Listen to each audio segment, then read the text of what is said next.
안녕하세요. 위트니스 오교수입니다. 지난 한 주간 잘들 지내셨죠? 성경 해석학과 설교 오늘 두 번째 시간인데요. 우리가 지난 시간에 뭘 공부했었죠? 성경이 어떤 유익이 있는가 하는 것을 공부를 했습니다. 그래서 성경은 영적 성장에 필요하다라고 말씀을 드렸고, 그 다음에 영적 성장뿐만 아니라 영적인 성숙을 이루는데도 성경은 반드시 필요하다 하는 것을 말씀을 드렸죠. 그리고 성경은 하나님의 사람을 온전케 한다라고 말씀을 드렸습니다. 그리고서 우리가 그 성경을 읽고서 설교하기까지 간단하게 세 개의 단계가 있다는 것을 살펴봤는데요. 첫 번째 단계가 뭐였죠? 바로 성경 본문을 관찰하는 단계입니다. 그리고 두 번째는 그 관찰한 성경 본문에다 해석을 가하는 본문 해석 단계이죠. 그리고 세 번째는 이렇게 관찰과 또 해석을 통해서 이 성경 본문이 무엇을 전하기를 원하는지 기본 메시지를 가지고 설교를 하기 위한 아웃라인을 작성하고, 그 다음에 그 아웃라인에 살을 붙이고, 그 다음에 설교를 듣는 청중에게 적용하는 본문 적용 단계가 있다고 말씀을 드렸습니다. 본문 적용이 시작될 때 바로 설교가 시작되는 거죠. 그리고 이제 지난 시간에 이제 사도행전 1장 8절을 가지고 어떻게 본문을 관찰하고 어떻게 해석을 하고 이걸 추측을 할 수 있는지를 살펴보면서 간단한 적용을 덧붙여서 말씀을 드렸습니다. 자, 오늘은 그 성경을 효과적으로 읽는 10가지 전략들을 함께 살펴보도록 하겠습니다. 첫 번째 전략은 성경을 수사관의 눈으로 읽어라 하는 것입니다. 그 수사관의 눈으로 읽는 것은 저는 이제 하워드 핸들스 교수님의 책에는 안 나와 있지만 전 특별히 이제 논리와 상상력 두 가지를 강조드리고 싶습니다. 수사관의 눈을 읽는다고 하는 것은 그 날카로운 논리 그리고 상상력을 통해서 성경의 이야기를 말 그대로 이제 재현을 하는 것인데요. 창세기 5장에 있는 그 성경 인물들의 수명 기록을 가지고 한번 그 이그젬플을 한번 제시를 해 보도록 하겠습니다. 자, 창세기 5장 같이 한번 찾아볼까요? 창세기 5장 3절부터 먼저 8절까지 한번 읽어보겠습니다. 창세기 5장 3절부터 8절까지 찾아서 같이 한번 읽어보겠습니다. 아담은 130세에 자기의 모양 곧 자기의 형상 같은 아들을 낳아 이름을 셋이라 하였고, 아담은 셋을 낳은 후 800년을 지내며 자녀들을 낳았으며 그는 930세를 살고 죽었더라. 셋은 105세에 에노스를 낳았고 에노스를 낳은 후 807년을 지내며 자녀들을 낳았으며 그는 912세를 살고 죽었더라. 그 다음에 이제 약간 띄워서 21절부터 다시 또 읽어보겠습니다. 창세기 5장 21절 시작. 에녹은 65세에 모두셀라를 낳았고 모두셀라를 낳은 후 300년을 하나님과 동행하여 자녀들을 낳았으며 그는 365세를 살았더라. 에녹이 하나님과 동행하더니 하나님이 그를 데려가심으로 세상에 있지 아니하였더라. 모두셀라는 187세에 라멕을 낳았고 라멕을 낳은 후 782년을 지내며 자녀를 낳았으며 그는 969세를 살고 죽었더라. 라멕은 182세에 아들을 낳고 이름을 노아라 하여 이르되 여호와께서 땅을 저주하심으로 수고롭게 일하는 우리를 이 아들이 아니하리라 하였더니, 라멕은 노아를 낳은 후 595년을 지내며 자녀들을 낳았으며 그는 777세를 살고 죽었더라. 노아는 500세 된 후에 셈과 함과 야벳을 낳더라. 자, 여기 창세기 5장에 보시면 바로 그 아담부터 시작해서 그 자손들에 대한 그 죽음과 그들이 얼마나 이 땅에 살았는가를 설명을 해놓고 있습니다. 우리가 이제 이 창세기 5장 이야기를 가지고 각 성경 인물들이 탄생한 때와 그들이 죽었던 그 해, 그 나이를 산술적으로 이제 계산해서 도표를 만들고 관찰하면 굉장히 재미있는 것들을 우리가 이끌어낼 수가 있습니다. 제가 그 창세기 5장을 아담을 중심으로 해서 각 인물들의 수명을 비교한 도표를 정리해서 제가 올려드렸는데 한번 함께 보시죠. 자, 아담은 하나님에 의해서 창조되었죠. 그리고 930세의 별상거로 기록이 되어 있습니다. 그 다음에 셋은 아담이 130세 때 이 땅에 태어났죠. 그리고 셋은 912세에 죽었다고 기록이 되어 있습니다. 그러니까 우리가 여기서 이제 유추할 수 있는 게 뭐냐면 아담과 800년을 이 땅에서 같이 살았다 하는 결과를 도출해낼 수가 있죠. 그 다음에 세 번째, 그 에노스는 셋의 나이 105세, 그리고 산술적으로 이제 계산하면 아담의 나이 235세에 탄생한 것으로 우리가 계산해낼 수 있고, 그 다음에 에노스가 905세에 벨세했기 때문에 결론적으로는 아담과 몇 년을 동행했죠? 이 땅에서 695년을 동행을 했다는 사실을 우리가 밝혀낼 수가 있습니다. 그 다음에 이제 게나는 에노스 90세 때, 그리고 아담 325세 때 이 땅에 태어났어요. 그리고 게나니 910세에 죽었기 때문에 결론적으로는 아담과 605년을 같이 살았다는 것을 알 수가 있죠. 그 다음에 다섯 번째, 마할랄렐은 게나안의 나이 70세, 그리고 아담의 나이 395세 때에 이 땅에 태어났습니다. 그리고 창세기 5장에 하면 895세 때 죽었죠. 그러니까 우리가 이 마할랄렐이라는 인물은 아담과 535년 동안 이 땅 위에 살았다는 것을 우리가 알 수가 있죠. 그 다음에 여섯 번째, 야렛은 마할랄렐이 65세 때, 그리고 아담의 나이 460세 때 탄생을 하게 됩니다. 그리고 962세 때 죽었으니까 아담과 470년을 동행한 인물이 바로 야렛이라는 인물이죠. 그 다음에 이제 우리가 중요하게 취급할 이 에녹이죠. 에녹은 야렛이 162세, 그리고 아담의 나이 622세 때 이 땅에 태어나게 됩니다.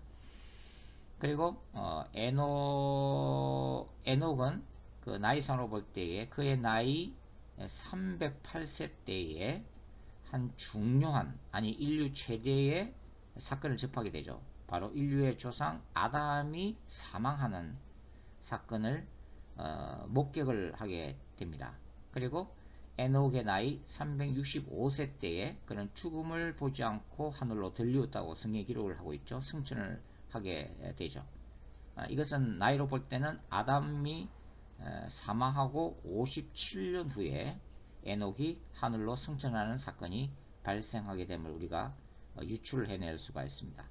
그 다음에 이제 여덟 번째가 바로 머두셀라죠. 머두셀라는 에녹의 아들로서 에녹 나이 65세 때에 이 땅에 태어났고, 그 다음에 아담의 나이 687세에 탄생한 인물입니다. 그리고 머두셀라는 243세 때에 바로 아담이 사망하는 것을 목격을 하게 되죠.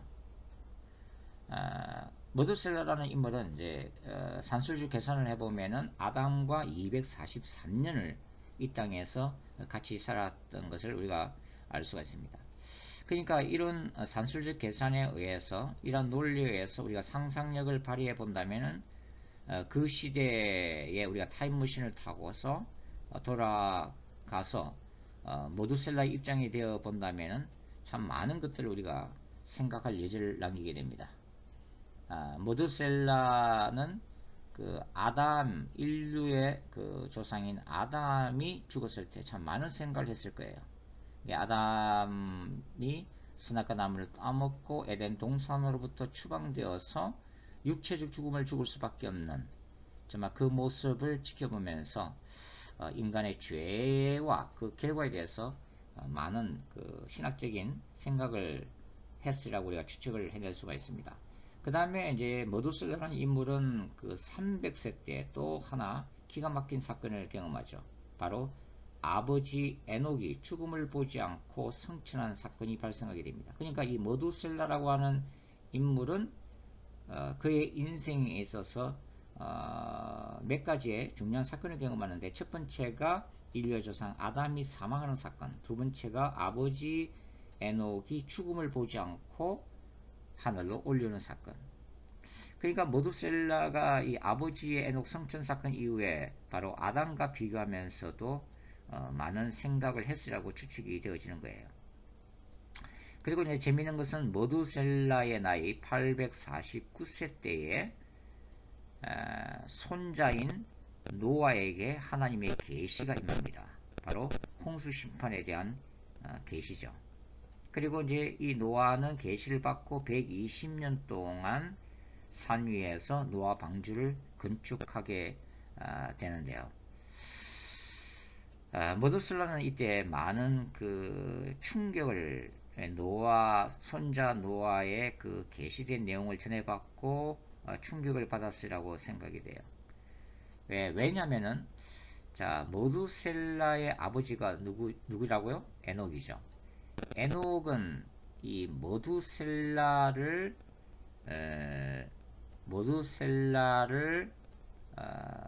낳았을 때 이 아들 이름을 뭐라고 짓는다고요? 머두셀라라고 이름을 짓죠. 이 머두는 무트라는 뜻이고 셀라는 그것이 온다라는 뜻입니다. 이 무트는 죽음이라고 하는 뜻인데요. 그러니까 이 머두셀라 이름은 그것이 올 때 죽음이 온다.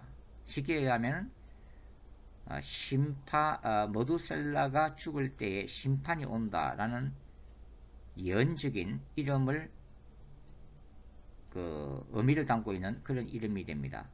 그러면 에녹이 이 모두셀라를 낳았을 때에 어떤 사건이 에녹에게 있었다는 것을 얘기하죠. 자, 다시 한번 창세기 5장 21절 말씀을 읽으면 에녹은 65세에 모두셀라라고, 에녹은 65세에 모두셀라라게 되었는데 22절 모두셀라를 낳은 후 300년을 하나님과 동행하며 자녀들을 낳았으며, 그러니까 에녹의 인생은 그의 나이 65세를 기점으로 큰 변화를 겪게 됩니다.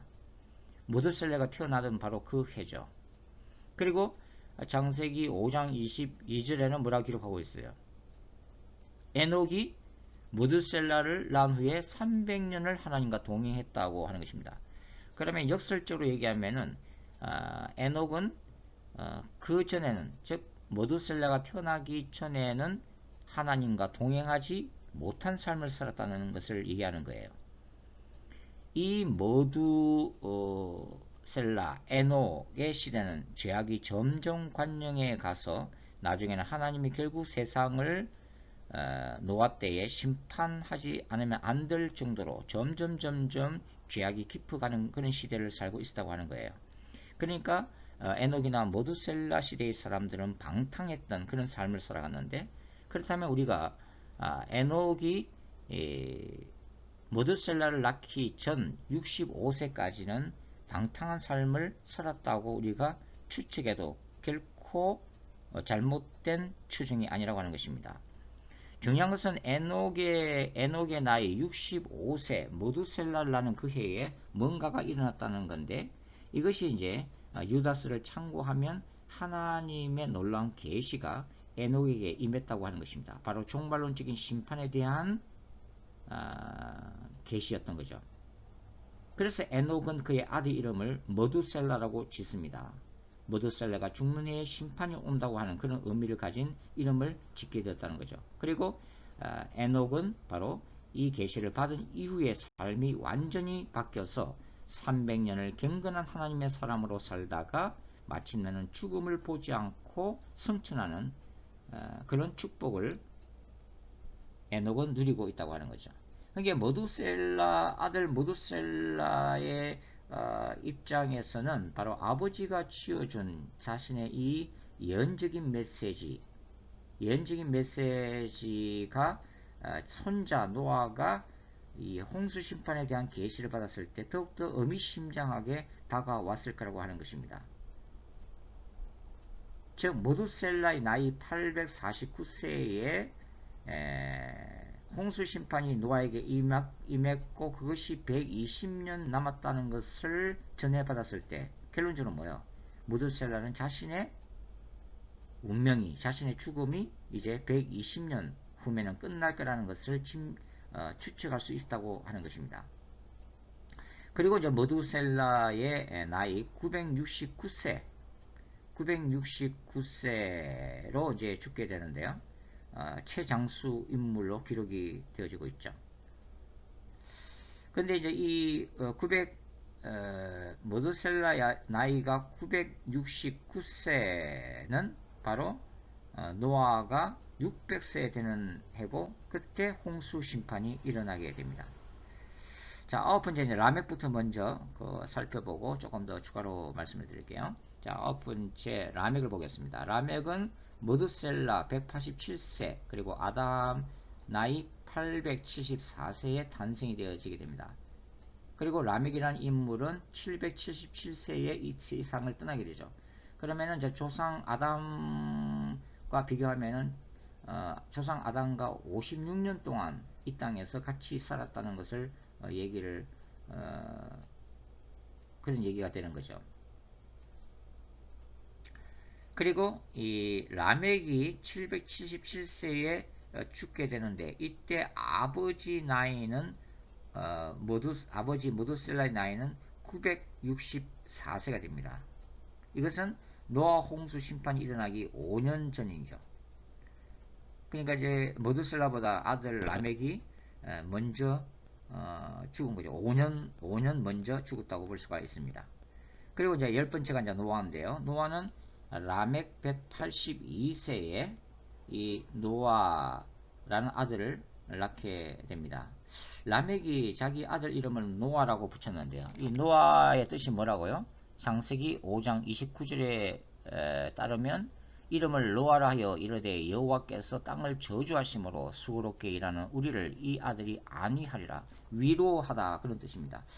그러니까 그런 걸 보면은 이 라멕이라고 하는 인물은 할아버지 에녹 그 다음에 아버지 모두셀라로부터 그런 어떤 세상의 종말론적인 메시지를 계속 전달받았다는 것을 알 수가 있고 언젠가는 하나님이 이 땅을 심판하실 거라는 것을 알았던 거예요.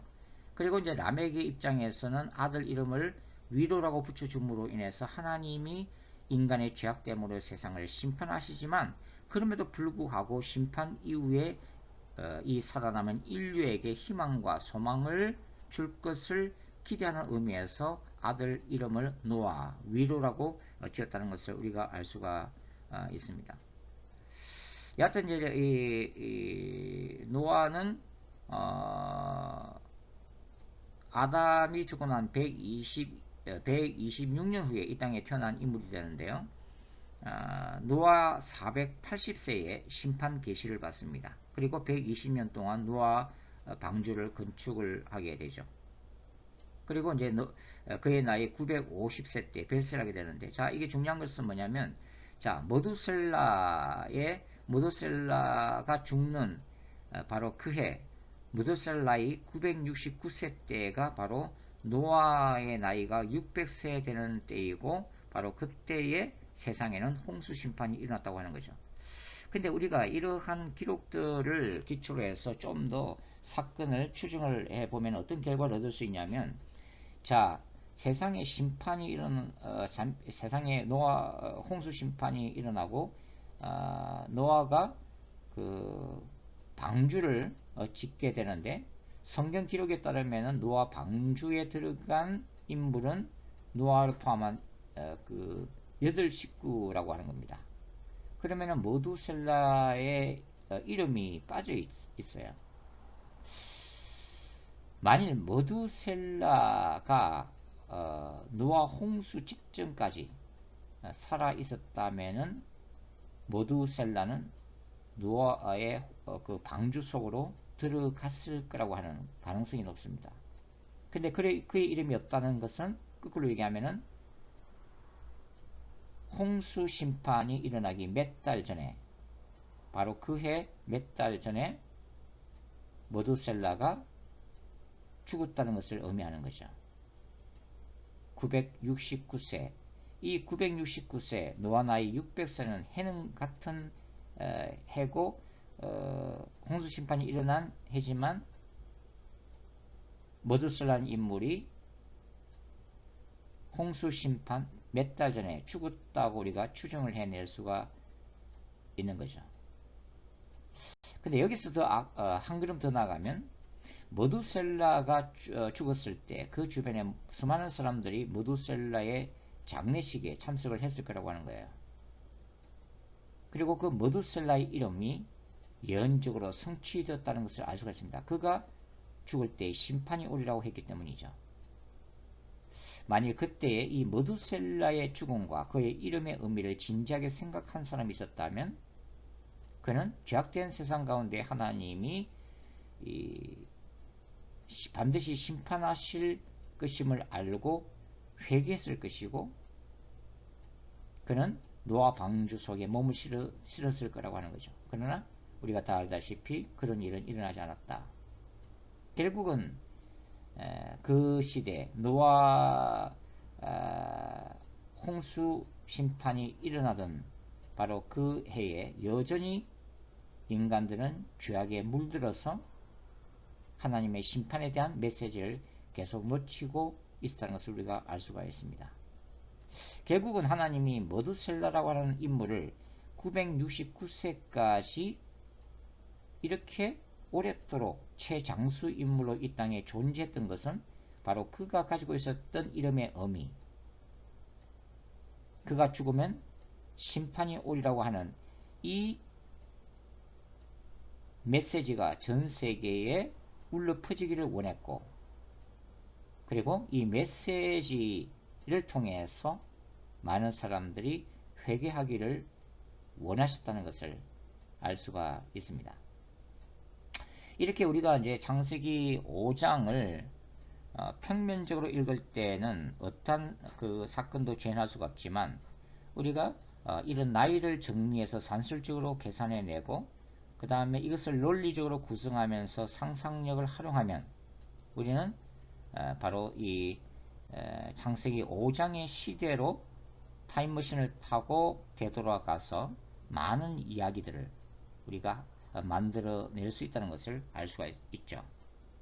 그래서 성경은 우리가 의외로 날카로운 논리를 세우고 그 다음에 하나님이 우리에게 허락하신 상상력을 발휘하게 되면 그것이 논리가 뒷받침이 된 상상력 가운데서 사건을 재현할 수가 있다. 저는 그렇게 이제 생각을 하고 있습니다. 그 다음에 이제 성경을 효과적으로 읽는 10가지 전략 가운데 이제 두 번째는 반복해서 성경을 읽으라고 하는 것입니다. 그러니까 그 읽는 본문의 내용이 충분히 이해되고 숙지될 때까지 반복해서 읽으라고 하는 거죠. 그 다음에 세 번째가 인내하며 읽어라.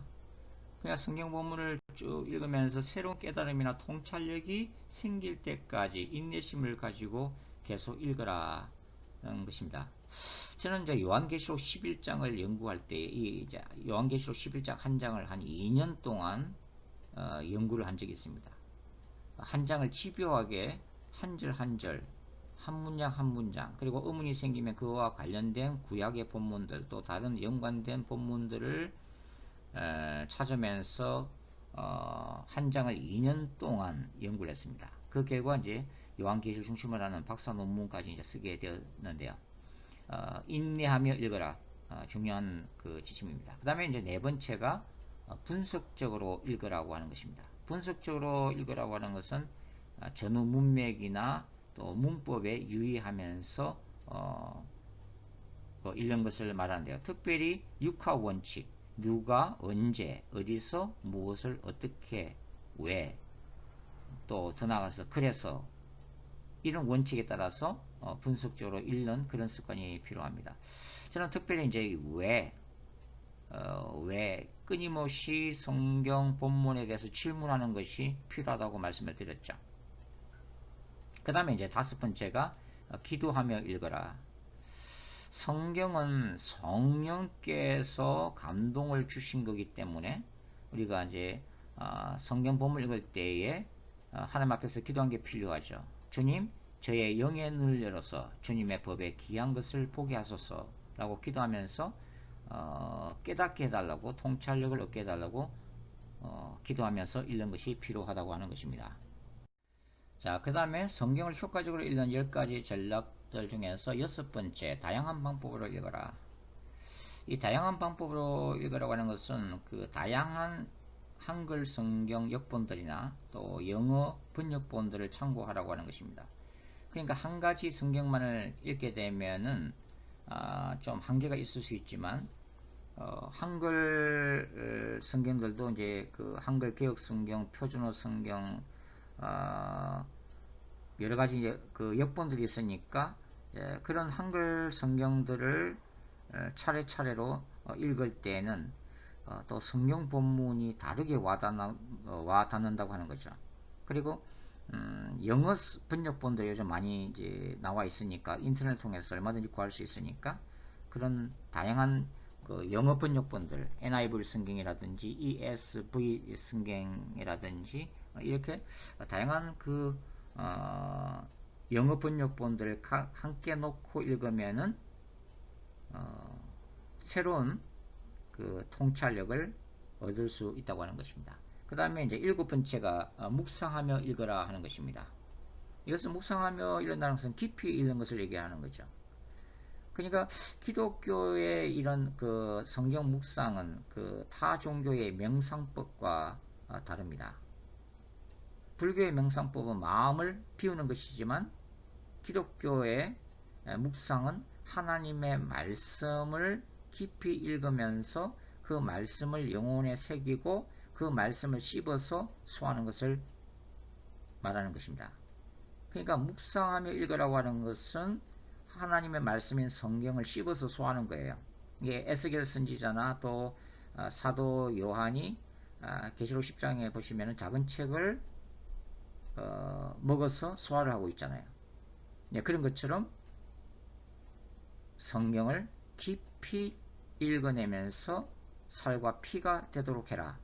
일곱 번째 전략입니다. 그 다음에 이제 여덟 번째가 목적을 이해하며 읽어라. 저자의 의도가 무엇인가에 주목하면서 성경 각근이나 본문의 기록 목적, 문맥이나 구조에 유의하면서 읽는 것을 말합니다. 아홉 번째가 내용을 소화하면서 읽어라. 그 본문의 배경을 연구하고 메시지의 핵심이 무엇인지를 유의하면서 읽어야 한다고 하는 거죠. 그 다음에 열 번째가 뭐예요? 망원경식을 가지고 읽어라. 망원경식을 가지고 읽어라.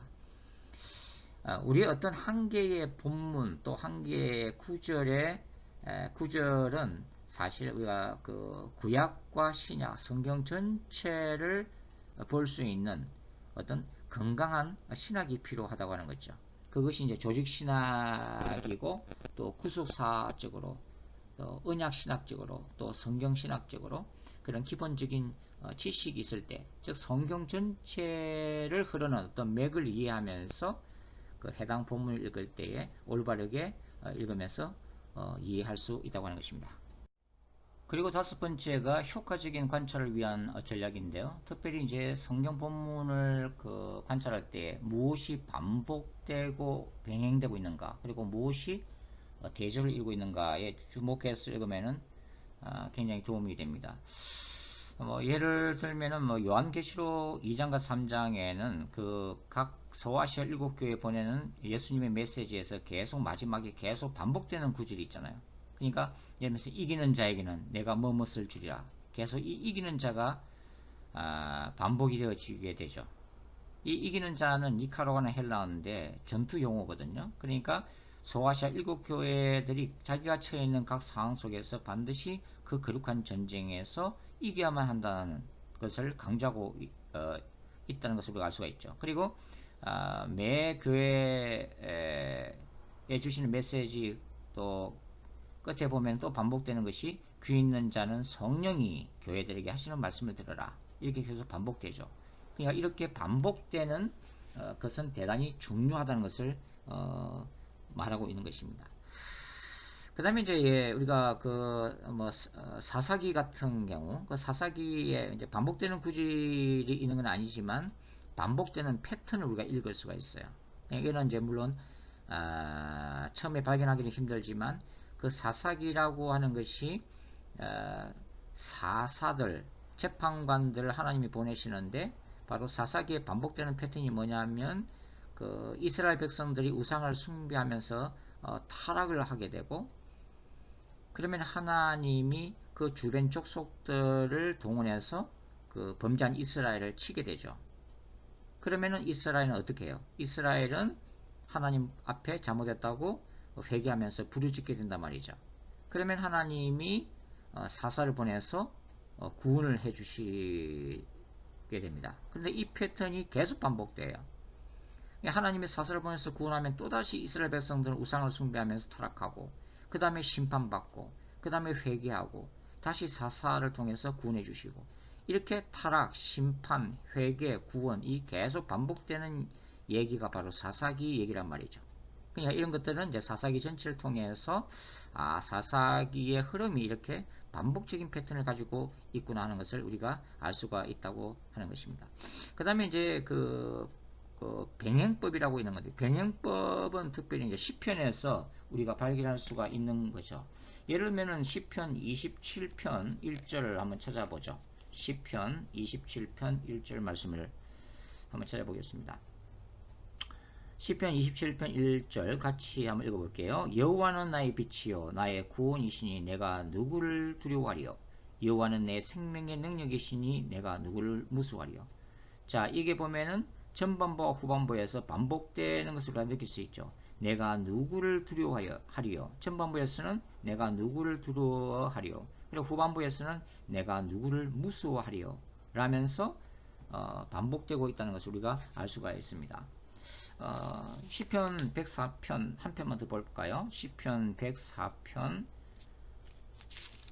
33절 한번 찾아보겠습니다. 33절 시편 104편 33절 같이 한번 읽어볼게요. 시작. 내가 평생토록 여호와께 노래하며 내가 살아있는 동안 내 하나님을 찬양하리로다.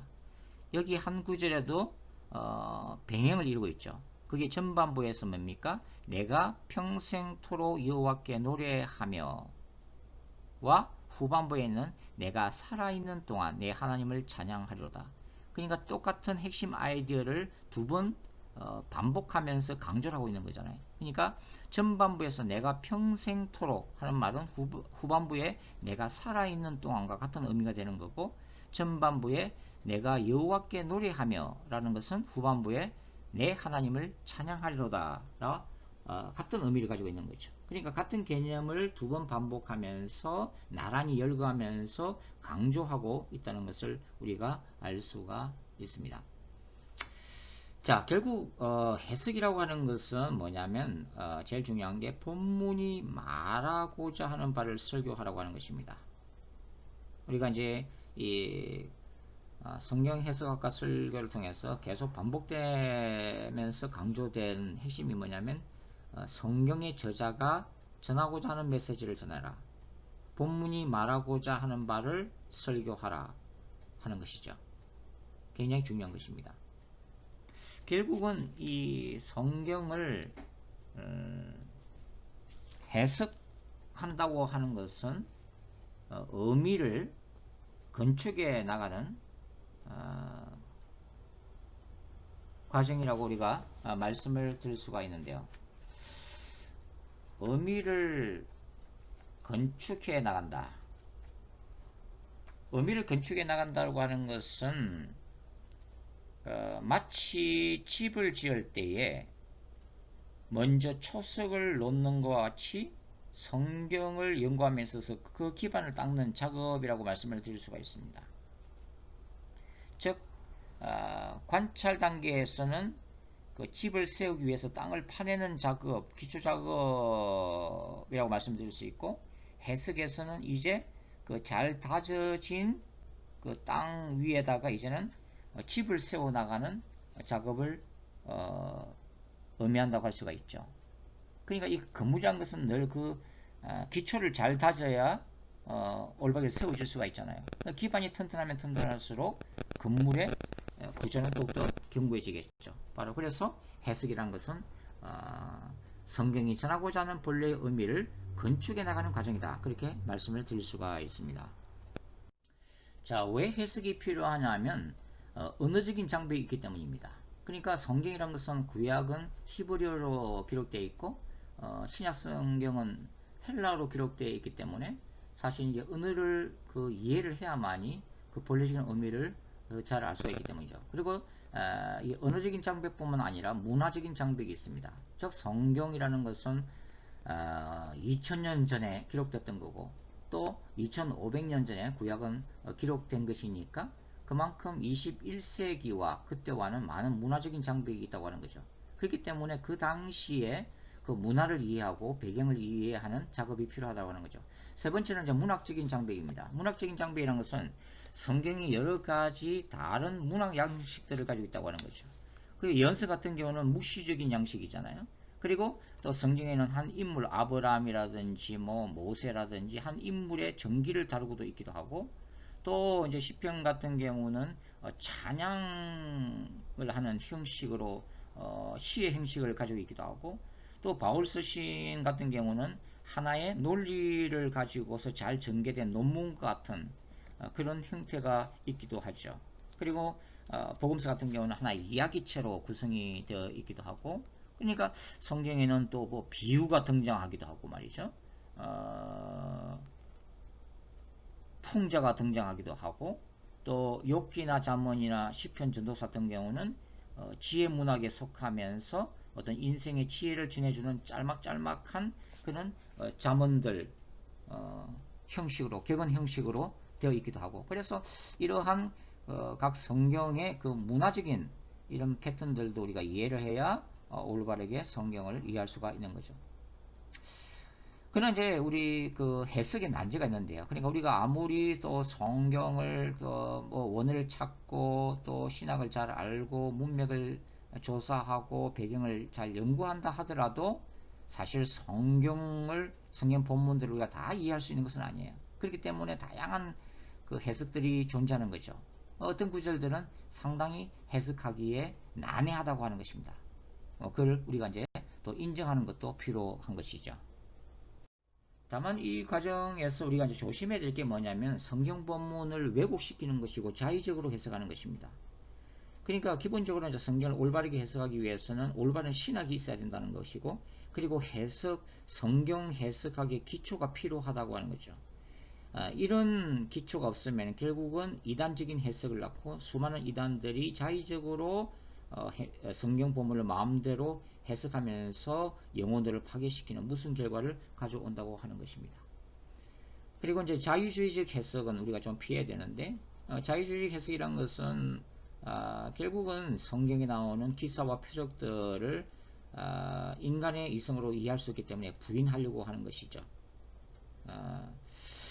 그래서 이런 자유주의적 해석은 우리가 되도록이면 좀 피해야 된다는 것이고, 이런 자유주의적 관점에서는 이제 구약을 고대 근동 문화의 표절로 취급을 하고 있는 것이죠. 그리고 이런 자유주의 해석은 종교 다운주의적인 해석을 낳습니다. 결국은 성경에 있는 어떤 초자연적인 계시성, 또 기사와 표적, 예수 그리스도의 육적인 부활을 부인하기 때문에 결국은 그렇게 되면은 결국은 기독교도 하나의 성경의 가르침도 하나의 윤리적인 차원으로밖에 머물 수가 없는 거고, 그래 되면은 불경이나 다른 종교의 가르침과 하등 다를 바가 없는 종교다원주의에 빠질 수밖에 없다. 이런 것들을 우리가 조심을 해야 된다고 하는 것입니다. 그 외 해석에 도움이 되는 방법론들을 한번 간단하게 살펴보죠. 첫 번째는 전후 문맥을 파악하라. 한 구절만 보면 왜곡될 수 있기 때문에 전후 문맥을 반드시 살펴서 그 구절이 전체 흐름 속에서 어떤 의미를 가지고 있는가를 우리가 알아내야 된다는 거죠. 그리고 단어를 원어적으로 찾아보고 그 헬라어 원어적인 의미, 또 히브리의 원래 의미가 뭔가를 살펴보는 것도 도움이 됩니다. 그리고 큰 구조를 파악해라. 큰 구조. 예를 들면 바울 스승 같은 경우는 어떤 책이든지 거의 두 개의 구조로 되어 있거든요. 그 전반부에서는 교리를 가리키고 있고, 그 다음에 후반부에서는 이렇게 살아라 라고 하는 어떤 적극적인 삶의 적용편, 이렇게 두 개의 구조로 되어 있다 하는 것을 알 수가 있죠. 그래서 어떤 성경책을 공부라든지 그 전체 흐르는 큰 구조를, 문학적 구조를 파악할 필요가 있다고 하는 것입니다. 우리가 이제 성경을 해석하면서 성구사전, 그 다음에 각종 성경사전, 주석들이 필요한데요. 그러나 사실은 주석들은 초기에는 사용하지 마시고 먼저 성경 본문 자체를 자기가 차분히 앉아서 철저히 조사하고 연구하는 그런 과정을 다 거친 다음에 그 다음에 마지막에 주석을 찾아서 재확인을 해보는 것이 바람직합니다. 그래야만이 이제 자기가 본문하고 먼저 씨름을 해봐야만이 나중에 이 주석들을 참고하면 생각지도 못하는 그런 다른 통찰력도 얻을 수가 있기 때문이죠. 그 다음에 이제 다섯 번째는 어떤 본문에서 우리가 이렇게 원리를 찾아낼 때는 다른 그 본문들 또 성경 전체의 가르침과 조화를 이루어야 한다고 하는 것입니다. 그러니까 성경 전체에서 말하는 바와 모순이 되면 안 된다 하는 것이죠. 자, 적용과 설교에 대해서 살펴보겠습니다. 자, 이렇게 성경 본문을 관찰하고 또 해석하는 과정을 통해서 어떤 그 본문이 전하고자 하는 메시지를 뽑아낸 다음에 이제 그것을 우리의 청중들을 위해서 이제 메시지화하는 과정이 필요하죠. 고대 세계 그 옛날에 기록되었던 성경이 21세기를 살아가는 저와 여러분에게 하나님의 말씀으로 와닿을 수 있는 것은 성경이 배남없는, 시대를 초월해서 배남없는 진리를 담고 있기 때문입니다. 이러한 진리들이 우리들의 삶에 개인적인 적용이 될 때 변화가 일어나게 되는 거죠. 그래서 설교자들은 본문에서 찾아낸 성경적 원리를 자신한테 먼저 적용하고, 설교자 자신에게 먼저 적용하고, 그 다음에 신자들의 삶과 또 현 시대에 적용할 때, 바로 적용할 때부터가 구체적인 적용이 시작될 때 설교가 시작될 수가 있다고 하는 것입니다. 그러니까 성경 본문의 배경이나 원어를 잔뜩 설명을 해도 성도들의 삶에 적용이 되지 않는다면 그것은 성경 공부나 신학 강의로 멈추게 된다 하는 것이죠. 그러니까 이 적용이 굉장히 중요한 것인데, 이것은 우리가 이제 다음 시간부터 그 헤돈 로빈슨의 강의 설교라고 하는 그 책에서 우리가 더 구체적으로 살펴볼 것입니다. 자, 결론적으로 성경을 연구하고 메시지화하는 작업은 저는 이렇게 설명합니다. 광부가 힘들게 땅속에서 원석을 캐내서 그것을 다듬어 다이아몬드로 만드는 그런 힘든 과정이다. 그렇게 말씀을 드리고 싶어요. 그러나 그럼에도 불구하고 진리인 하나님의 말씀을 연구하는 것은 무한한 가치를 가지고 있습니다. 그것은 저와 여러분 모두의 또 이 시대를 밝힐 수 있는 영원한 하나님의 진리이기 때문이죠. 자, 다음 시간에 우리가 또 새로운 그 내용을 가지고 함께 살펴보도록 하겠습니다. 주 안에서 승리하시는 한 주가 되시기를 바랍니다. 감사합니다.